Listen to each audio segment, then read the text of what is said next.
Obrigado, irmãos, pela participação.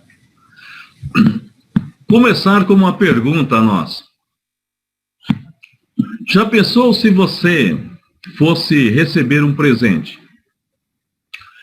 E quando a pessoa fosse dar o presente, no momento que ela dá o presente a você, lhe entrega, ela começa a falar que aquele presente foi difícil para ela e que custou muito e que ela teve que deixar de fazer muitas coisas.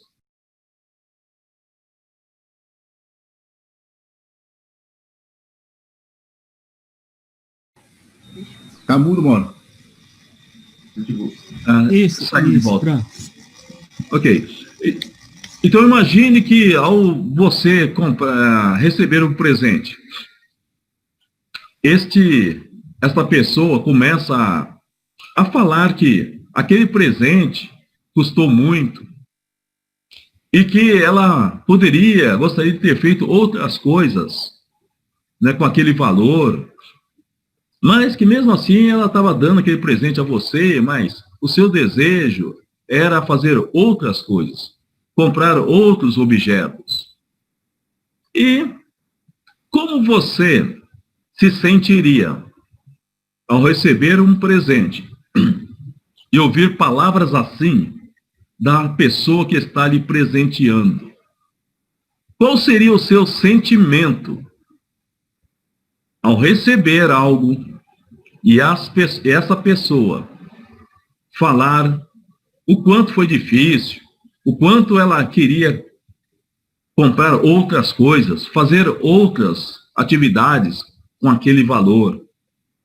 Como você se sentiria? Eu gostaria de ouvir os dois irmãos a falar qual seria o seu sentimento com relação a isso. Alguém lhe presenteia e faz maior discurso sobre o que ela gostaria de ter feito com aquele valor. Como você se sentiria? Pode levantar a mão, o Wagner abre o seu microfone e em poucas palavras você fala sobre o seu sentimento com relação a isso. Só levantar a mão e o Wagner fica sabendo que é você. Isso. O Pedrão. Pedro? Pode ativar o som, Pedrão. Bem, eu acho que ao receber um presente, né, com essa indagação, já perdeu o propósito do presente, já não é mais um presente, né? Já é uma obrigação. E aquela alegria que você deveria sentir por receber um presente vai se tornar uma decepção, não uma alegria, é uma decepção. Então, eu acho que a pessoa troca a alegria por uma decepção na hora de receber esse tipo de presente com esse sentimento, né? Mais ou menos isso. Obrigado, gurizinho. Mais um irmão ou irmã? Só levantar a mão.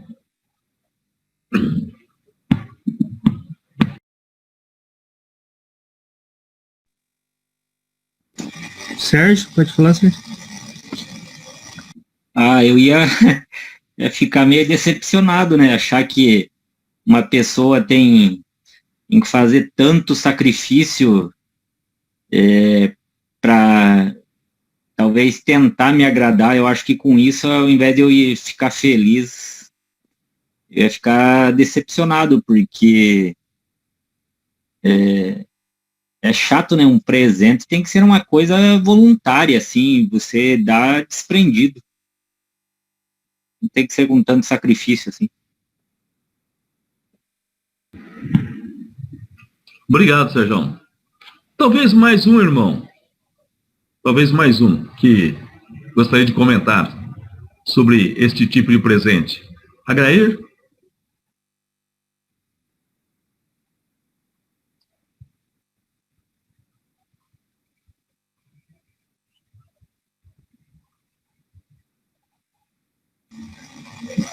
Tá sem áudio ainda, mano.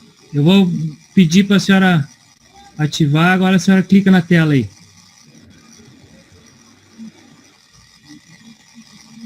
Aí, Eu devolveria o presente, porque se a pessoa está fazendo tanto sacrifício para me alegrar, ela não poderia se queixar, né?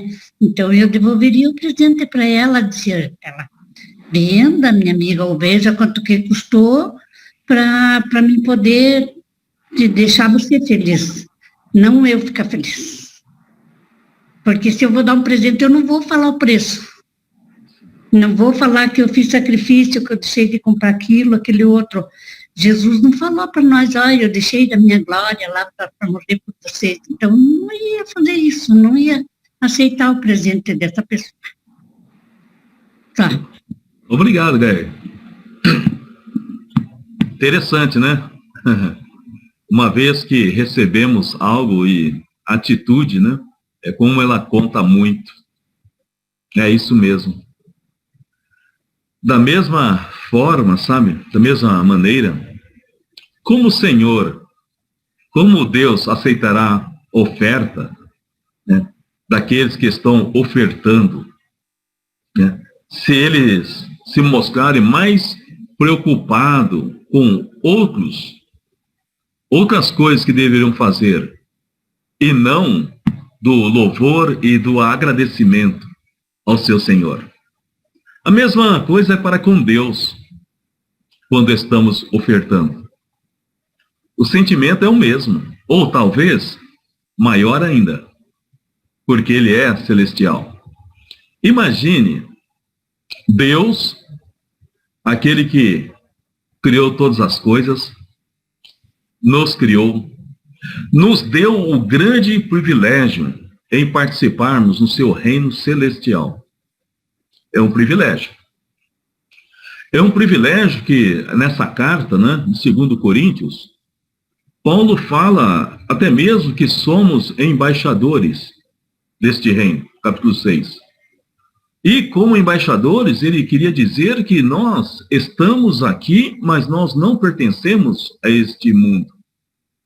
O embaixador é este, né, que se encontra num país, ele representa o seu país, sua terra natal, mas ele não é dali. Então a palavra de Deus vem nos falando que uma vez que Deus nos chamou para o seu reino, nós passamos a ser embaixadores do reino celestial neste mundo, no Brasil. Então não somos daqui. Então Deus nos confiou essa grande bênção, e aí nós queremos agradecê-lo. Nós queremos participar ativamente neste reino celestial. E aí entram nossas ofertas. Como, podiam falar várias coisas, mas pensando no presente. Pensando em algo que nós queremos fazer para agradar a esse Deus que nos tirou deste mundo e nos colocou no reino celestial. E nós somos gratos, não é mesmo? Todos nós somos gratos. Nós somos gratos, e é só olharmos ao nosso redor aí, né? Antes de começarmos, nós estávamos, entre alguns aí brincando, né? Falando de onde estávamos. E é interessante ver o quanto Deus tem cuidado de nós, quanto Deus tem nos abençoado, realmente. Então, nós queremos fazer o que com isso? Nós queremos ser-lhe gratos. Nós queremos presentear a Deus. Presenteá-lo com as nossas ofertas. E aí, pensando em toda essa conversa que nós tivemos. Mas antes, nós vamos fazer uma leitura. Vamos fazer a leitura, o David vai fazer uma leitura para nós, que se encontra em 2 Coríntios, capítulo 9, versículos de 1 a 15. O David Costa vai fazer uma leitura de 2 Coríntios, capítulo 9, versículos de 1 a 15.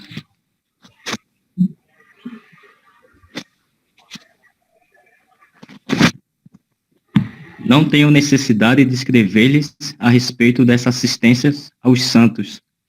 Reconheço a sua disposição em ajudar e já mostrei aos macedônios o orgulho que tenho de vocês, dizendo-lhes que, desde o ano passado, vocês da Acaia estavam prontos a contribuir. E a dedicação de vocês motivou a muitos. Contudo, estou enviando os irmãos para que o orgulho que temos de vocês a esse respeito não seja em vão, mas que vocês estejam preparados, como eu disse, estariam, a fim de que, se alguns macedônios forem comigo e os encontrarem desamparados, para que não mencionar vocês, não fiquem envergonhados, por tanta confiança que tivemos. Assim, achei necessário recomendar que os irmãos os visitem antes e concluam os preparativos para a contribuição que vocês prometeram. Então, ela estará pronta como oferta generosa e não como algo dado com avareza. Lembre-se, aquele que semeia pouco também colherá pouco, e aquele que semeia com fartura também colherá fartamente. Cada um dê conforme determinou em seu coração, não com pesar ou por obrigação, pois Deus ama a quem dá com alegria. E Deus é poderoso para fazer que lhe seja acrescentada toda a graça, para que em todas as coisas, em todo o tempo, tendo tudo o que é necessário, vocês transbordem em toda boa obra.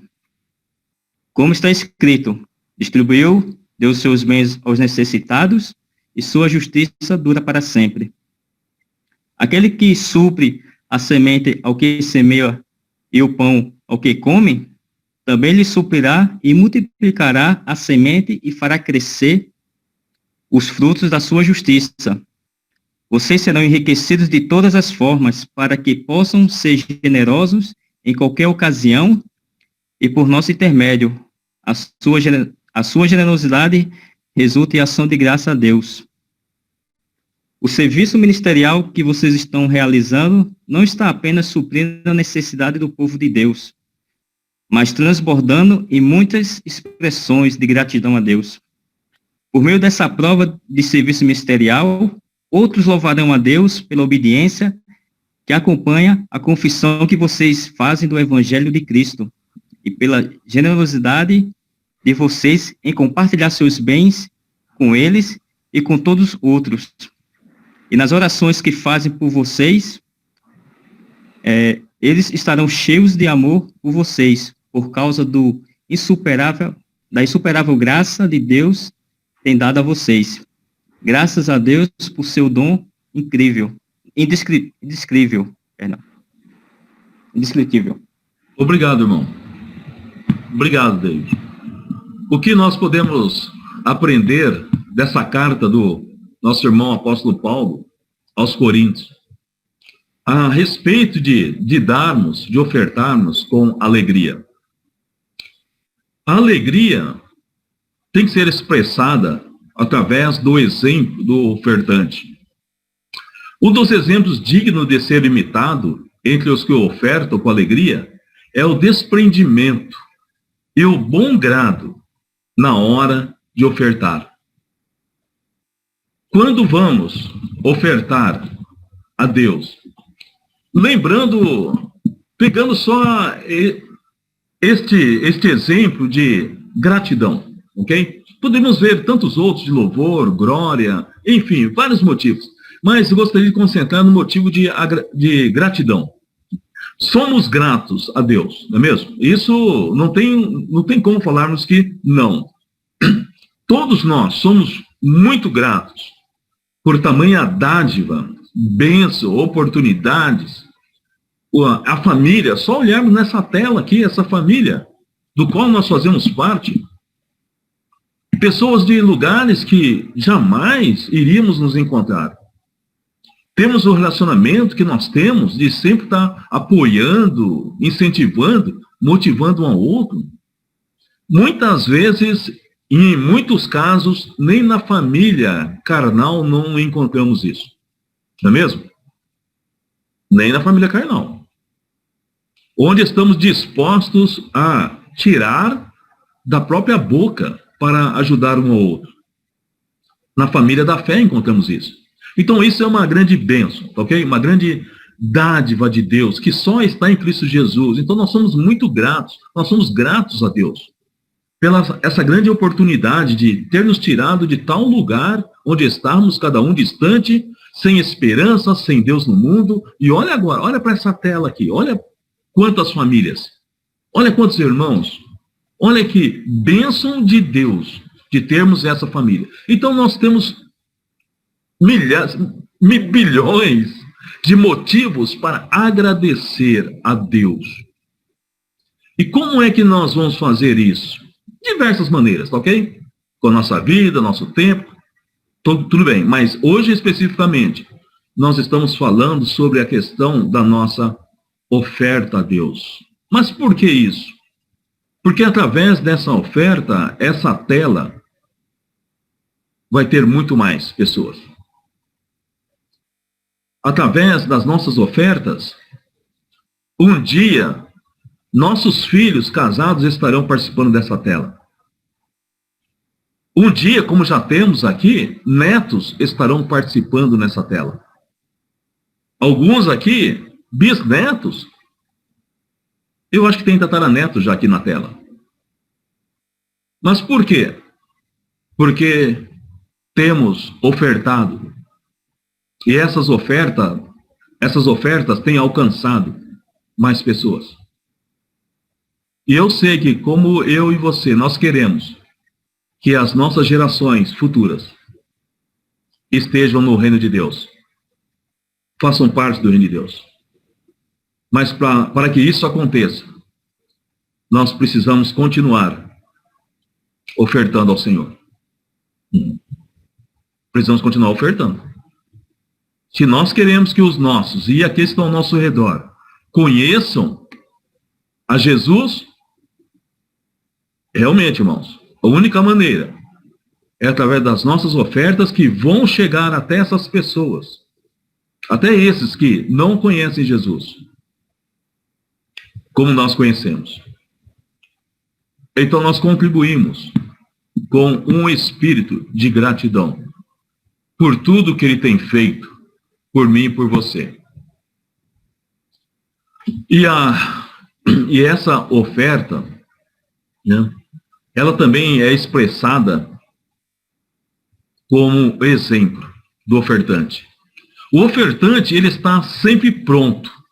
Como diz o versículo 1 e 2, Paulo diz: não necessito escrever-vos, porque bem sei a prontidão do vosso ânimo. Versículos 1 e 2.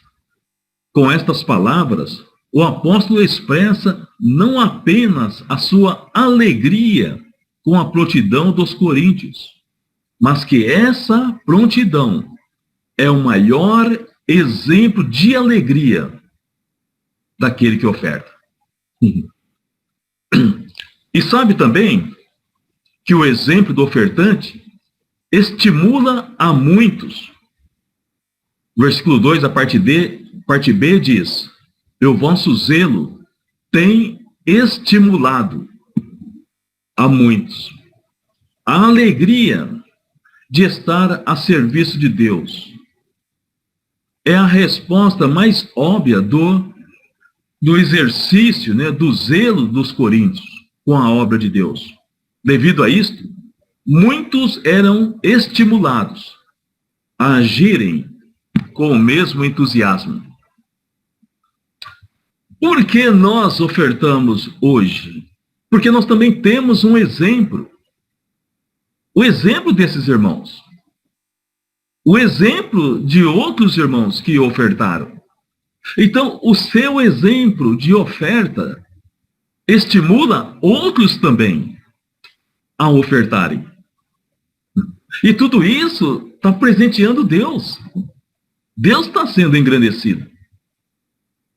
Às vezes eu penso, né, posso pensar assim: mas a minha oferta não condiz com nada, não irá contribuir com nada. Contribui sim, irmãos.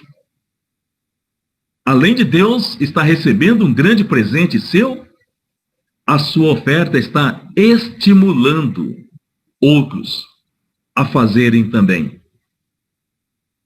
É isso que Paulo diz, que quando eu e você estamos ofertando com alegria, pensando nesse espírito de gratidão, de presentear o Senhor, o nosso ato de ofertar estimula a outros. Aqueles que têm crianças pequenas em casa sabem muito bem o que é isso.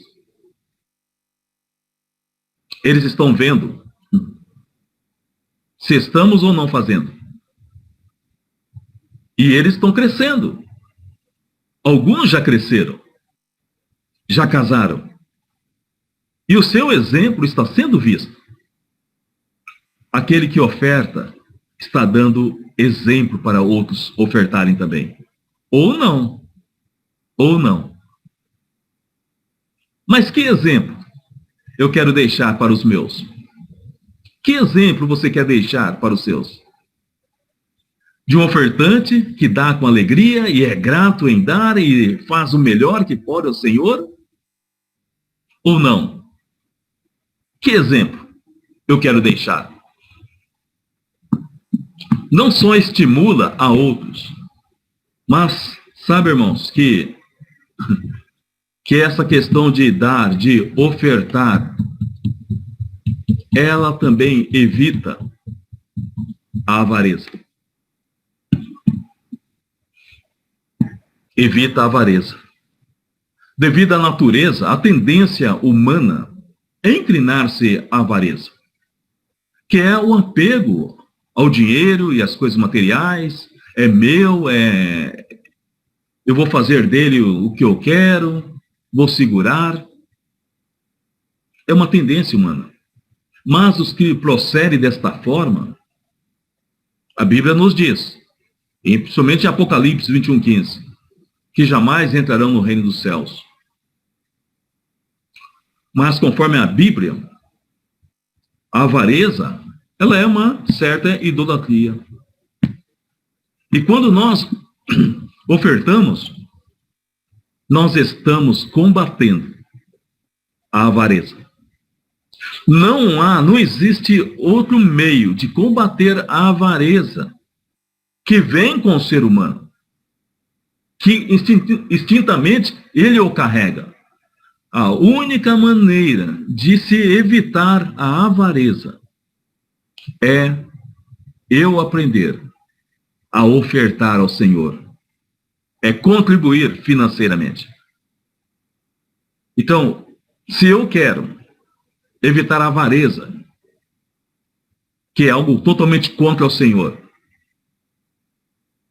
a única maneira é desenvolver um espírito de gratidão em ofertar.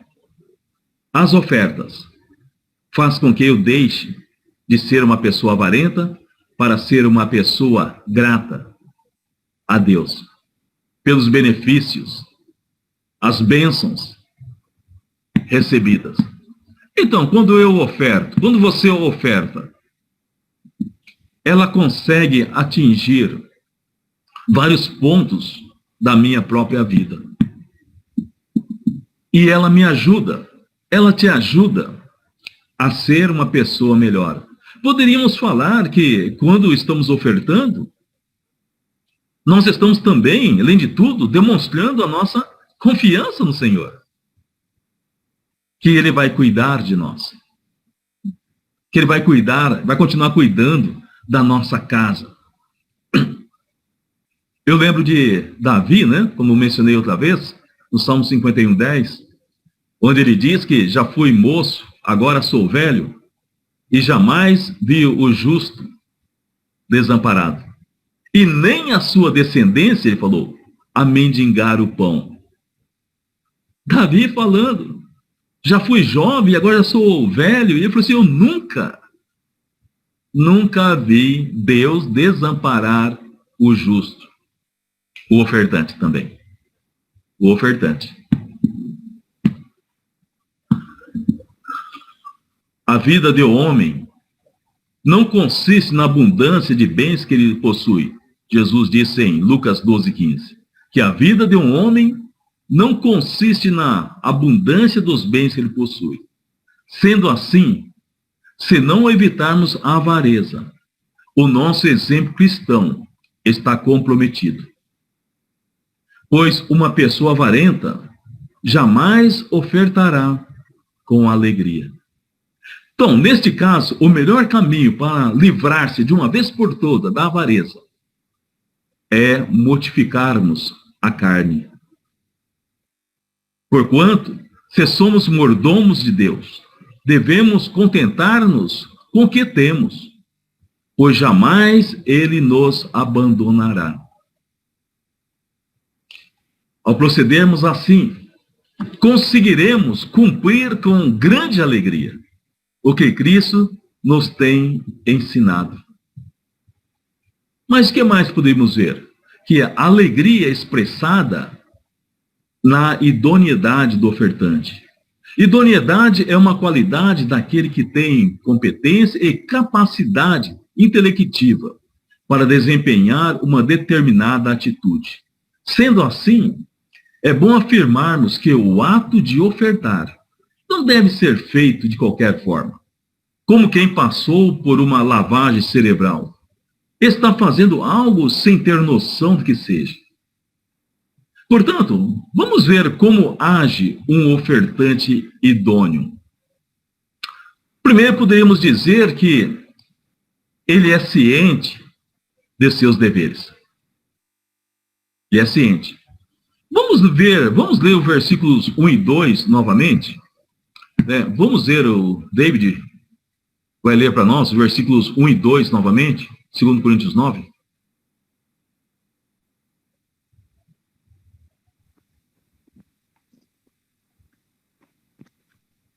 Não tenho necessidade de escrever-lhes a respeito dessas assistências aos santos.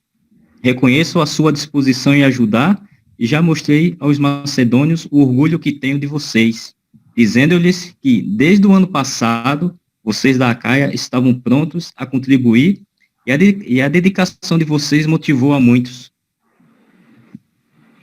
Obrigado, David. Olha aqui, está dizendo. É óbvio que os coríntios sabiam disso. Senão Paulo não os teria elogiado. Eles estavam cientes de seus deveres. As obrigações de cada cidadão, ela tem variado de sociedade para sociedade. E por sermos cidadãos do céu, nós devemos proceder como tal, cidadão do céu. Pois de que adianta afirmarmos, que a nossa pátria está no céu? Se realmente eu não der prova disso, o que adiantaria?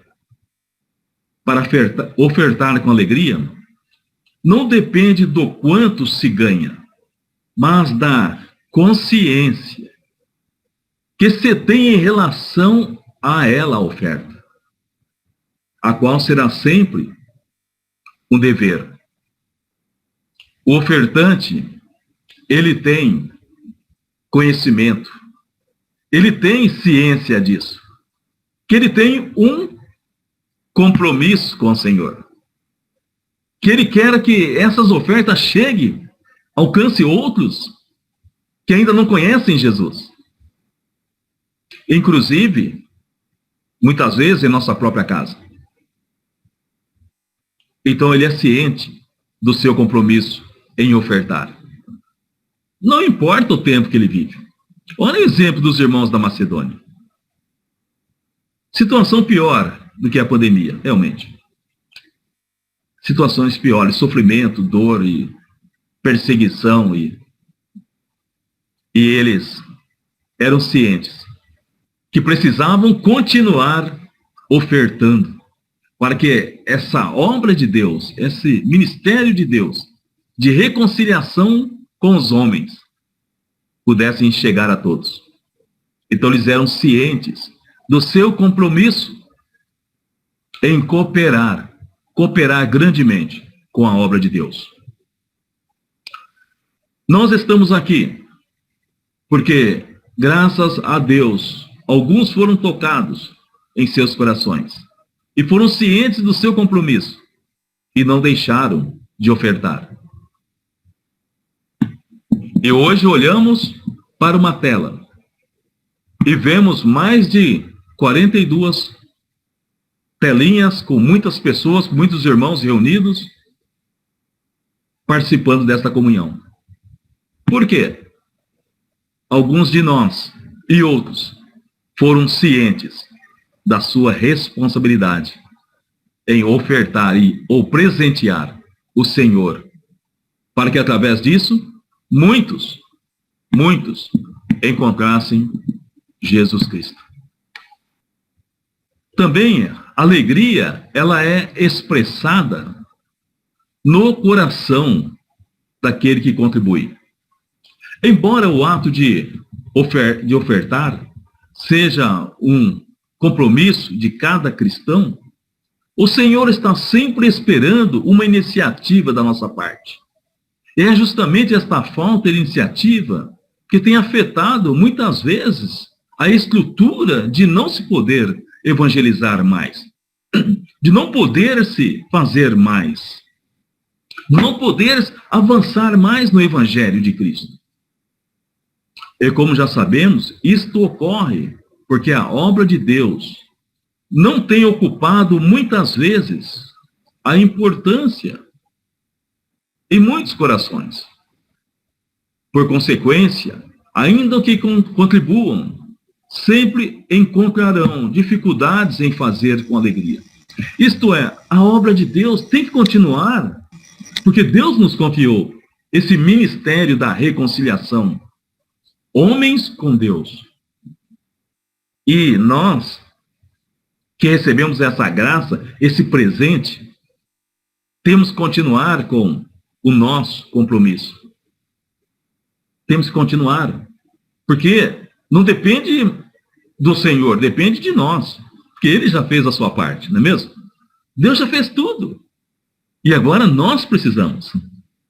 E como já falei, agora é o grande momento nosso.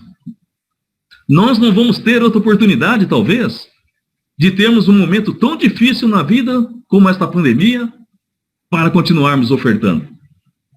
Este é o momento nosso, de presentear o Senhor, de dar ao Senhor, para que mais vidas sejam redimidas. Então esse é o momento nosso para marcarmos a história.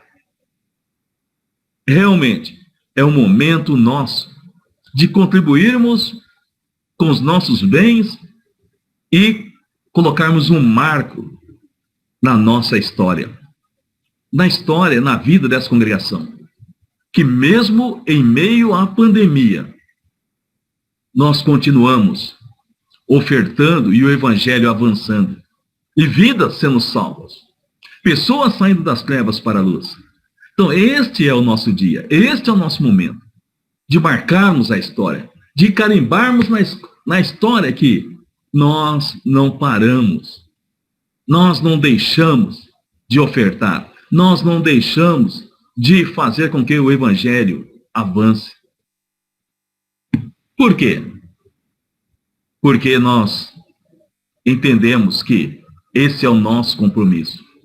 E vamos continuar fazendo de todo o coração. Porquanto, de nada adianta contribuirmos só porque a Bíblia nos diz. Pois o Senhor espera que cada um contribua, segundo o versículo 9, segundo propôs no seu coração. Contribuir segundo propôs no seu coração. Mas deixa eu dizer uma coisa aqui. Deus está falando para nós, segundo o coração daquele que reconhece que quer presentear Deus e quer dar o melhor para o Senhor. É esse coração que ele está falando. Não é um coração avarento, não é isso que ele diz. É o coração que compreendeu quem ele era e quem ele é. É o coração que sabe, que compreende que vidas precisam continuar sendo salvas. Então, é esse coração que vai contribuir. Segundo este coração, com esse entendimento de que Jesus é o Senhor, de que Jesus quer que muitos encontrem a salvação. É esse coração que Jesus está dizendo. É esse coração que coloca o reino em primeiro lugar, reconhecendo que todas as coisas nos serão acrescentadas. E esse coração compreende que o Senhor Jesus é o autor da vida. E ele vai dar. Que a alegria é expressada na qualidade do ofertante. Há qualidades em um discípulo de Jesus que determina a sua natureza e modo de agir, entre as quais sua capacidade de administrar. Ele administra com produtividade. Ele dá para suprir a necessidade do próximo. Como o próprio Senhor Jesus diz que, ora, aquele que possui recursos deste mundo e vir a seu irmão padecer necessidade e fechar-lhe o coração, como pode permanecer nele o amor de Deus? Com estas palavras, entendemos que aqueles que não se preocupam com as necessidades dos santos também não conseguem ofertar com alegria, pois lhe falta o essencial para isto, que é o amor de Deus. Motivando as graças que se dão a Deus, segundo Coríntios 9:12 diz, porque a administração desse serviço não só supre a necessidade dos santos, mas também redunda em muitas graças que se dão a Deus. Quando ofertamos, além de contribuir com aqueles que necessitam, estamos dando graças, glória a Deus. Estamos presenteando o Senhor da nossa vida. Como foi aquelas perguntas, comentários que fizemos no começo? Como o Senhor poderá agradar se não for uma oferta de coração e genuína, de amor? Então, quando estamos ofertando lá, várias coisas acontecem. Muitas coisas acontecem. É um exemplo que estamos dando. Está dando glória e louvor a Deus. Estamos reconhecendo quem é o Senhor da nossa vida. É um antídoto, um remédio contra a avareza do coração do homem. E ela está influenciando grandemente outros a fazerem também. E este é o momento nosso. Não deve ser pandemia.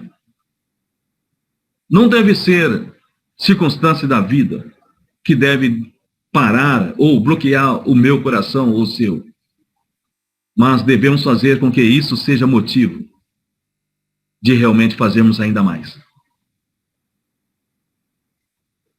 Porque o Senhor prometeu que vai suprir cada uma das nossas necessidades. E nós cremos nisso, não é verdade? Nós temos visto isso, não é verdade? O Senhor cuida de nós. Amém? Ouvi amém. É isso mesmo. O Senhor cuida de nós. Então, vamos botar o nosso nome na história. Em 2020, em plena pandemia, a Igreja do Senhor continuou avançando contra o império das trevas e continuou a resgatar vidas para o reino de luz. Vamos escrever a nossa história, porque Deus está escrevendo os nossos atos no livro da vida. Vamos continuar marcando este momento, porque essa é a oportunidade que nós temos. Durante uma pandemia, o povo de Deus não deixou de contribuir, de ofertar para o crescimento do reino. Mas que esta pandemia seja um marco na Igreja do Senhor. Que mesmo diante de tantas dificuldades, eles continuaram. Não desistiram, não pararam. E o reino do Senhor continuou a avançar contra o inferno e resgatando vidas de lá para o reino celestial. É a nossa oportunidade, irmãos. É a nossa oportunidade de fazer um marco histórico, onde alguns dos nossos irão contar essa história de vida.